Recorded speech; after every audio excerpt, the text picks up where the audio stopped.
Hello दोस्तों, स्वागत है आपका हमारे यूट्यूब चैनल याहू बाबा पे। ये हमारा माई सीक्वल कोर्स से रिलेटेड 6 ट्यूटोरियल है और इस कोर्स में आप सीखने वाले हैं कि माई सीक्वल के अंदर कांस्टेंट क्या होते हैं और इनका हम कैसे यूज़ कर सकते हैं। यहाँ देखिए, यहाँ पर हमारे पास माई सीक्वल के अंदर जितने भी कॉन्स्टेंट्स होते हैं उन सबकी एक लिस्ट है। इसमें से जो आपको ऑरेंज कलर में नजर आ रहे हैं ये हम इसी वीडियो कोर्स में कवर करने वाले हैं। इसके लास्ट में जो 2 कॉन्स्टेंट्स है, फॉरेन की और प्राइमरी की, ये हम अपनी आगे आने वाली वीडियोस में कवर करेंगे। अब क्वेश्चन यहाँ पे ये उठता है कि कांस्टेंट्स का मतलब क्या होता है। देखिए, कांस्टेंट का जो मतलब होता है वो होता है रिस्ट्रिक्शन। रिस्ट्रिक्शन किस पे? जो कि हमारे डाटा टेबल्स होते हैं उनके कॉलम्स पे रिस्ट्रिक्शन, मतलब कि उसके अंदर कैसा डाटा आएगा और कैसा डाटा नहीं आ सकता। जैसा कि मैंने आपको माई सीक्वल कोर्स के 3rd ट्यूटोरियल में बताया था कि हम टेबल को कैसे क्रिएट करते हैं। अब हमने उससे टेबल तो क्रिएट कर दिया था, मगर उससे एक प्रॉब्लम आती है। आइए उसका मैं आपको एक एग्जांपल दिखाता हूँ। यहाँ देखिए, जो हमारे पास यहाँ पे सामने टेबल दिख रहा है, यहाँ पर हमने कोई भी कांस्टेंट यूज नहीं किया है।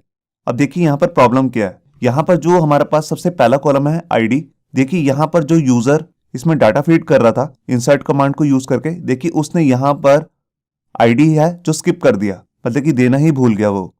और यहाँ पर देखिए जेंडर में जो सेकंड आईडी वाले था सलमान खान, उसका यहाँ पे जेंडर देना भूल गया, क्योंकि यहाँ पर हमने कोई भी रिस्ट्रिक्शन नहीं लगा रखी थी। यहाँ पर दूसरी प्रॉब्लम देखिए, जैसे एज है। अब ये मान लीजिए कॉलेज के स्टूडेंट का एक डाटाबेस है और यहाँ पर एज की एक रिस्ट्रिक्शन है, मतलब कि कम से कम जो एज हो स्टूडेंट की वो है 18 ईयर्स। मगर यहाँ पर एक गड़बड़ है। ऊपर देखिए जो राम कुमार है उसकी एज जो है वो है 17 ईयर और उसकी भी एंट्री यहाँ पर कर रखी है। तो ये एंट्री कैसे होगी, क्योंकि यहाँ पर कोई रिस्ट्रिक्शन नहीं थी। इसके बाद देखिए जैसे फोन नंबर में, अब फोन नंबर हर स्टूडेंट का यूनिक होता है, मतलब कि अपना अलग होता है। और यहाँ पर एक गड़बड़ हुई है, वो ये है कि 2 स्टूडेंट का डाटा जो है, फोन नंबर आपको दिख रहा है वो सेम है, तो इसका मतलब डुप्लीकेसी होगी। तो ये भी कैसे हुआ, क्योंकि हमने यहाँ पर कोई रिस्ट्रिक्शन नहीं लगा रखी थी। और लास्ट में देखिए, मान लीजिए जो ये कॉलेज का डाटाबेस है, वो कॉलेज जो है वो आगरा में है। अब देखिए मैक्सिमम जो स्टूडेंट है वो आगरा के ही होंगे और बहुत कम स्टूडेंट जो है वो बाहर के होंगे। तो अब यहाँ पे प्रॉब्लम डालने वाले को ये होगी कि उसको हर बार आगरा की एंट्री करनी पड़ेगी। तो हम चाहते हैं कि यहाँ पर ऑटोमेटिकली ऐसा हो जाए कि जब भी हम इसके अंदर कोई एंट्री करने लगे नए स्टूडेंट की, और अगर हम ये फील्ड खाली छोड़ देते हैं सिटी नाम की, तो उसमें आगरा अपने आप फिल हो जाए।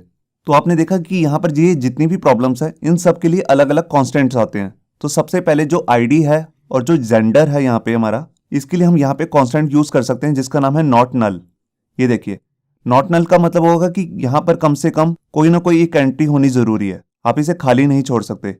आप जिस भी कॉलम को खाली नहीं छोड़ना चाहते, मतलब कि नेम को भी अगर खाली नहीं छोड़ना चाहते, एज को भी, तो इन पे भी ये कांस्टेंट लगा सकते हैं नॉट नल। इसको लगाने का तरीका क्या है वो अभी मैं आपको बताऊंगा। इसके बाद देखिए जैसे एज है, अब एज के कॉलम पे हमने यहाँ पर रिस्ट्रिक्शन लगानी है, तो उस रिस्ट्रिक्शन को लगाने के लिए हमारे पास यहाँ पे एक कांस्टेंट आता है जिसको हम कहते हैं चेक। हम यहाँ पे चेक लिखकर राउंड बेसिस के अंदर यहाँ पे कंडीशन लगा देंगे कि अगर जो एज है वो बड़ी है या उसके बराबर है, किसके, 18 ईयर्स के, तो ही यहाँ पर एंट्री हो सके। तो यहाँ पर भी हमने एक चेक लगा दिया। इसके बाद जैसे हम चाहते हैं कि फोन नंबर वाले कॉलम में यूनिकनेस रहे, मतलब कि वहां पर कोई भी डुप्लीकेसी ना आ सके, तो वहां पर हम यूज कर सकते हैं अपना कांस्टेंट यूनिक। यूनिक को हम आईडी वाले कॉलम में भी यूज कर सकते हैं, क्योंकि हर स्टूडेंट का एक यूनिक आईडी होगा, तो यहाँ पर भी हम यूज कर सकते हैं यूनिक। और लास्ट वाले कॉलम में जैसे कि आप देख रहे हैं सिटी, हम चाहते हैं कि एक डिफॉल्ट वैल्यू सेट रहे आगरा, हमें हर बार डालनी ना पड़े, तो उसके लिए हम यहाँ पे कांस्टेंट यूज कर सकते हैं डिफॉल्ट। डिफॉल्ट के लिए आप यहाँ पे लिखेंगे पहले डिफॉल्ट और स्पेस देके जो भी आप डिफॉल्ट वैल्यू देना चाहते हैं, अगर वो स्ट्रिंग वैल्यू है तो स्पेस देके यहाँ पे कोट्स के अंदर आपको वो वैल्यू दे देनी है। तो इससे होगा क्या, जब भी हम किसी रो के लिए, स्टूडेंट के लिए, मतलब कि एक नया रिकॉर्ड ऐड कर रहे हैं, और अगर हम इस कॉलम की रो को स्किप कर देते हैं, मतलब कि इसके रिकॉर्ड को स्किप कर देते हैं, तो यहाँ पे आगरा अपने आप आ जाएगा। और अगर हम यहाँ पे कुछ डालना चाहते हैं, मतलब कि किसी और सिटी का नाम, तो वो हम डाल सकते हैं। तो आइए अब देखते हैं कि इन सारे कांस्टेंट को हम एक्चुअल लाइफ में यूज कैसे कर सकते हैं। इनका बेसिकली जो यूज होता है वो होता है तब जब हम टेबल को क्रिएट कर रहे होते हैं। तो देखिए, टेबल को क्रिएट करने के लिए सबसे पहले आप लिखेंगे क्रिएट टेबल, फिर आ जाएगा उसके टेबल का नाम, और उसके बाद राउंड ब्रेसेस आप स्टार्ट कर देंगे। उसके बाद जैसे ही आप कोई भी एक कॉलम क्रिएट करना चाहते हैं, जैसे मान लीजिए आईडी नाम से, तो उसकी पहले आएगी यहाँ पर डाटा टाइप, जैसे आप देख रहे हैं एंड। फिर उसके बाद यहाँ पर आपको कांस्टेंट लेना है नॉट नल, मतलब कि इस कॉलम को आप खाली नहीं छोड़ सकते, आपको कोई ना कोई वैल्यू यहाँ पर डालनी ही है। उसके बाद मैंने यहाँ पर दूसरा कांस्टेंट यूज किया जिसका नाम है यूनिक। यूनिक मतलब आईडी हर पर्सन का यूनिक होगा, आप डुप्लीकेट नहीं कर सकते उसे। फिर इसके बाद जैसे हम दूसरा कॉलम लेना चाहते हैं नेम नाम से, तो उसके अंदर हमने यहाँ पे डाटा टाइप ले ली उसकी varchar, और यहाँ पर लिमिट लगा दी 50 वर्ड्स की, और यहाँ पर भी कांस्टेंट यूज किया नॉट नल, मतलब कि इसको भी हम खाली नहीं छोड़ सकते, कोई ना कोई नेम देना जरूरी है। इसके बाद हम जैसे ले रहे हैं एज के लिए, तो यहाँ पर हम मल्टीपल कांस्टेंट को यूज़ करेंगे। सबसे पहले हम यहाँ पे डाटा टाइप यूज़ करेंगे इंट, क्योंकि जो एज होती है वो इंटीजर टाइप में होती है, न्यूमेरिकल फॉर्म में। फिर उसके बाद यहाँ पे हम लिखेंगे नॉट नल, क्योंकि यहाँ पर हम इस कॉलम को भी खाली नहीं छोड़ना चाहते। उसके बाद यहाँ पे हम चेक नाम से जो कांस्टेंट आता है उसको यूज़ करेंगे। चेक लिखने के बाद यहाँ पे राउंड ब्रेसेस के अंदर जो भी आप कंडीशन लगाना चाहते हैं आप लगा सकते हैं। इसके बाद हम अपना थर्ड कॉलम क्रिएट करेंगे। थर्ड कॉलम के लिए जैसे हमने लिखा जेंडर, और इसके अंदर हमने सिर्फ 2 ही वैल्यू डालनी है, मेल या फीमेल। तो यहाँ पर हमने वैरकर लिया है और लिमिट लगाई है 10 की, और इसको भी लिखा नॉट नल। और इसके बाद जो हमारा फिफ्थ कॉलम है वो है फ़ोन नंबर, और इसको भी हमने वैरकर लिया और 10 की लिमिट लगाई है, नॉट नल। और यूनिक, यूनिक इसलिए मतलब कि हर स्टूडेंट का अपना एक यूनिक नंबर होगा, फ़ोन नंबर। और लास्ट में हम लेंगे सिटी। सिटी के लिए भी हमने वैर कर लिया, लिमिट लगाई है 10 की और नॉट नल। और इसमें डिफॉल्ट वैल्यू दी है आगरा, मतलब कि अगर कोई यूजर इस टेबल के अंदर जब भी एंट्री कर रहा होगा और वो इस कॉलम की वैल्यू को स्किप कर देता है तो वहां पर आगरा की वैल्यू अपने आप आ जाएगी। और इसके बाद लास्ट में हम इस टेबल को क्लोज कर देंगे राउंड ब्रेसेस लगा के सेमीकोलन। तो इस तरह से हम अपने कांस्टेंट को यूज करते हैं। तो आइए देखते हैं प्रैक्टिकली कि हम इसे एक्चुअल लाइफ में कैसे यूज कर सकते हैं। तो यहाँ देखिए सबसे पहला जो हमारा स्टेप होगा वो है एग्जाम सर्वर को ऑन करना। उसके कंट्रोल पैनल में जाके सबसे पहले माईसीक्वल और अपाची को ऑन कर लेना। उसके लिए हम यहाँ पे स्टार्ट पे क्लिक करेंगे और इसके बाद हम अपना सॉफ्टवेयर ओपन करेंगे जिसका नाम है माईसीक्वल वर्कबेंच। आप इसकी प्रैक्टिस PHP माईएडमिन के अंदर भी कर सकते हैं। यहाँ देखिए यहाँ पर मैंने अपना सॉफ्टवेयर ओपन कर लिया माईसीक्वल वर्कबेंच, और यहाँ पे आके सबसे पहले मेरे को अपने कनेक्शन पे क्लिक करना है। यहाँ देखिए हमारा सीक्वल एडिटर ओपन हो चुका है। अब यहाँ पे आप देख रहे हैं कि हमने एक टेबल क्रिएट किया हुआ है यहाँ पे पर्सनल नाम से, जो कि हमने अपने पिछले वीडियो ट्यूटोरियल में बनाया था स्टूडेंट नाम के डाटाबेस के अंदर। मैं इसको ओपन करके दिखाता हूँ आपको। ये देखिए यहाँ पर हमने 5 रिकॉर्ड ऐड किए थे पिछले ट्यूटोरियल में। अब इस टेबल के अंदर कोई भी कांस्टेंट नहीं लगा रखा, मतलब कि कोई भी रिस्ट्रिक्शन नहीं है। तो इसके अंदर मैं आपको एक रिकॉर्ड ऐड करके दिखाता हूँ। उसके लिए मैं यहाँ पर ये सारी वैल्यूज़ को हटा देता हूँ और यहाँ पर एक नया रिकॉर्ड के लिए ID ले लेता हूँ 6, और यहाँ पर लिख लेता हूँ एक नया रिकॉर्ड आमिर खान। ये देखिए डेट मैं यही रहने देता हूँ और फ़ोन नंबर भी यही रहने देता हूँ। और जैसे यहाँ पर मैं स्किप कर देता हूँ ये वाला जेंडर वाला पार्ट। मैं आपको दिखा रहा हूँ कि अगर हमने फ़ोन नंबर चेंज नहीं किया तो डुप्लीकेट भी ले लेगा, और अगर हमने किसी कॉलम की वैल्यू को स्किप कर दिया तो वहाँ पर नल वैल्यू आ जाएगी। तो इसके लिए मैंने यहाँ पर थर्ड बटन पे क्लिक किया एग्जीक्यूट पे, और ये देखिए हमारी जो पूरी कमांड है वो एग्जीक्यूट हो चुकी है। इसके बाद मैं अपने नेक्स्ट ऐप में जाता हूँ पर्सनल में और दोबारा से एग्जीक्यूट करता हूँ। ये देखिए यहाँ पर 6th और 5th नंबर का देखिए दोनों का फ़ोन नंबर एक ही है। और इसके बाद जैसे कि हमने आमिर खान का जेंडर नहीं डाला तो यहाँ पर नल वैल्यू आ चुकी है। ऐसा कैसे पॉसिबल हुआ? क्योंकि यहाँ पर हमने कोई भी रिस्ट्रिक्शन नहीं लगा रखी, मतलब कि किसी भी कांस्टेंट का यूज़ नहीं किया है। तो इसके लिए अब हम क्या करेंगे, हम एक नया टेबल क्रिएट करते हैं और इस टेबल को डिलीट कर देते हैं जो हमारा पर्सनल नाम से है। मैं इसके अंदर जाकर भी चेंजेस कर सकता हूँ, तो उसके लिए हमारे को ऑल्टर कमांड यूज़ करनी पड़ती है, जो कि हम अपने आगे आने वाली वीडियोज़ में सीखेंगे। तो अभी के लिए मैं इस टेबल को डिलीट कर रहा हूँ। तो उसके लिए मेरे को यहाँ पे पर्सनल टेबल पे जाके राइट क्लिक करना है और यहाँ पे एक लिंक है ड्रॉप टेबल, मेरे को इस पर क्लिक कर देना है। ड्रॉप का मतलब होता है टेबल को डिलीट कर देना। तो यहाँ पर देखिए मैं ड्रॉप पे क्लिक करूँगा, ड्रॉप नाउ, और देखिए मेरा जो टेबल है वो डिलीट हो चुका है, यहाँ से कुछ भी नहीं आ रहा। अब मैं अपनी क्वारी में दोबारा आता हूँ और यहाँ पर एक नया टेबल क्रिएट कर लेता हूँ दोबारा से पर्सनल नाम से।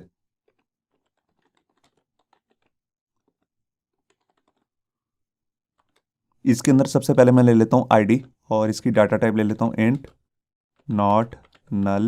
मैंने कांस्टेंट लगा दिया और इसके बाद यहाँ पे लिख दिया यूनिक, क्योंकि मैं चाहता हूँ इसके अंदर यूनिक वैल्यू आए। उसके बाद मैंने ले लिया नेम,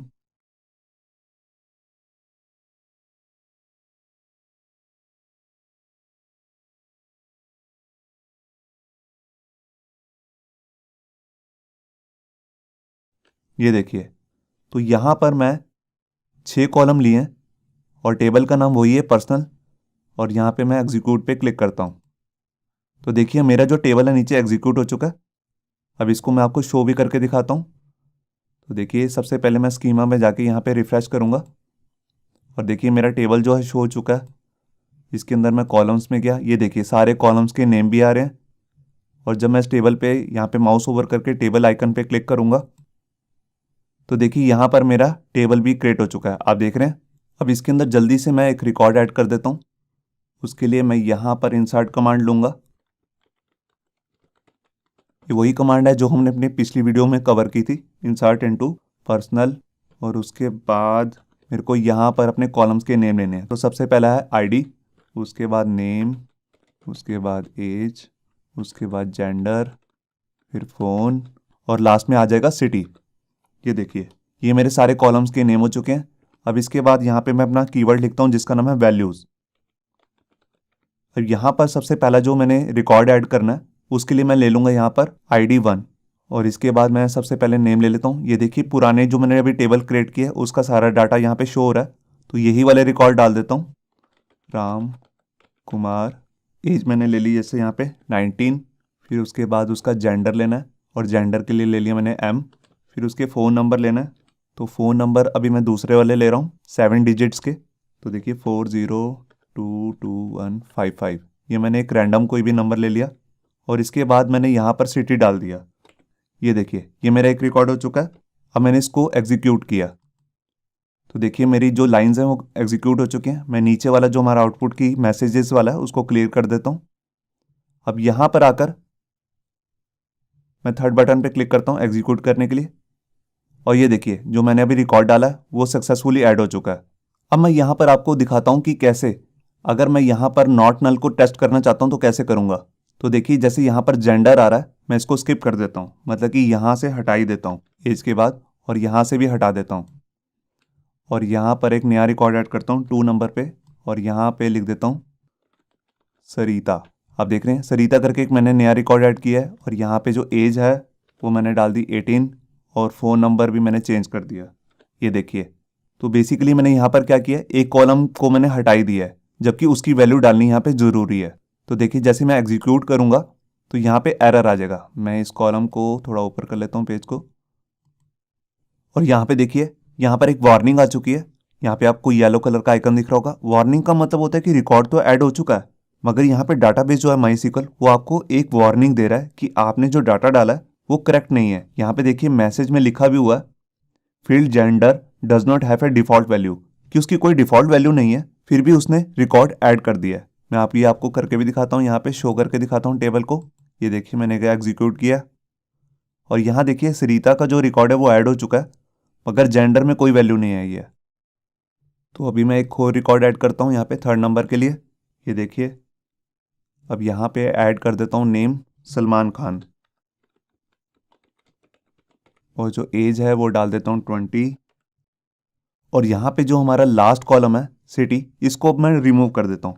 मैं आपको दिखाना चाहता हूँ कि कैसे, अगर हम जब हमने टेबल को क्रिएट किया था तो हमने सिटी को डिफ़ॉल्ट वैल्यू सेट की थी आगरा। अब अगर मैं उसको कोई वैल्यू नहीं देता तो उसमें ऑटोमेटिकली कैसे आगरा की वैल्यू सेट हो जाएगी।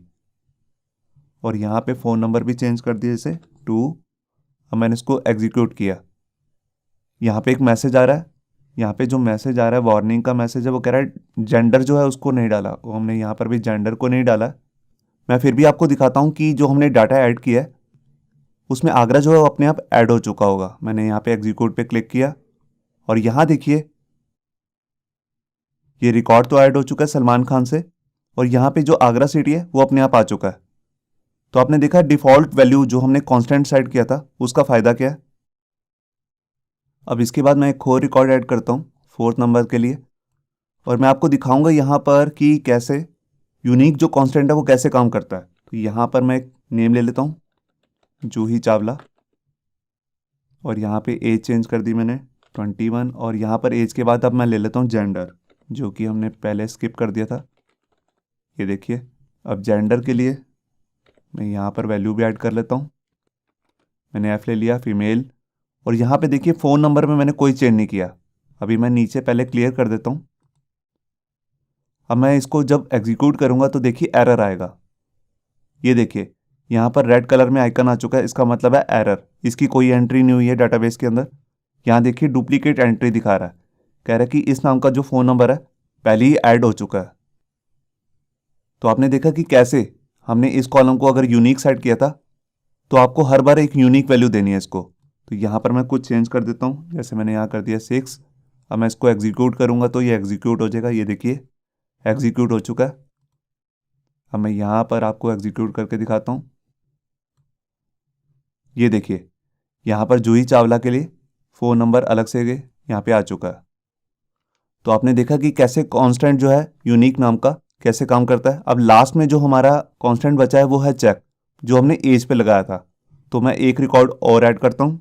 देखिए जैसे मैंने 5 ले लिया और यहाँ पे नेम चेंज कर देता हूँ जॉन, और यहाँ पे जो एज है उसको मैं डाल देता हूँ जैसे 15। तो आप देख रहे हैं ये जो एज है ये 18 से कम है। तो हमने जो एज नाम का हमारा कॉलम था उस पर पहले ही कांस्टेंट लगा रखा है, एक रिस्ट्रिक्शन लगाई हुई है चेक नाम से कि कम से कम एज जो है वो 18 होनी चाहिए। तो देखिए जैसे ही मैं इसको एग्जीक्यूट करूंगा तो एरर आ जाएगा। ये देखिए यहाँ पर एक एरर आ चुका है सबसे नीचे, आपको दिखा भी रहा है। यहाँ पे देखिए पूरा मैसेज आ रहा है यहाँ पे। तो ये मैसेज यही है कि हमने इस पर रिस्ट्रिक्शन लगा रखी है। अगर मैं यहाँ पर 18 डाल दूंगा और एग्जीक्यूट करूंगा या 18 से ज़्यादा कोई एज डालूंगा तब भी ये कमांड जो है सक्सेसफुली एग्जीक्यूट हो जाएगी। तो मैंने यहाँ पर एग्जीक्यूट किया। यहाँ पर फ़ोन नंबर में कोई चेंज नहीं किया एक्चुअली में, उसकी भी एरर आ रही है। तो मैंने यहाँ पर डाल दी 77 और ये देखिए हमारा रिकॉर्ड जो है सक्सेसफुली ऐड हो चुका है। और यहाँ पे मैंने एग्जीक्यूट किया टेबल को। ये देखिए सारा टेबल यहाँ पे आपको दिख रहा है, जॉन की एंट्री भी हो चुकी है। देखिए यहाँ पर जो एज है कम से कम 18 या 18 से ज़्यादा होनी चाहिए। तो यहाँ पर जो भी हमारे 4 कांस्टेंट थे, नॉट नल, डिफ़ॉल्ट, यूनिक और चेक, मैंने आपको सारे टेस्ट भी करके दिखा दिए हैं। तो जब भी आप टेबल क्रिएट करते हैं तो आपको ये बात ध्यान रखनी है कि आपको उसमें कम से कम रिस्ट्रिक्शन लगानी जरूर है, जिसको हम कांस्टेंट कहते हैं।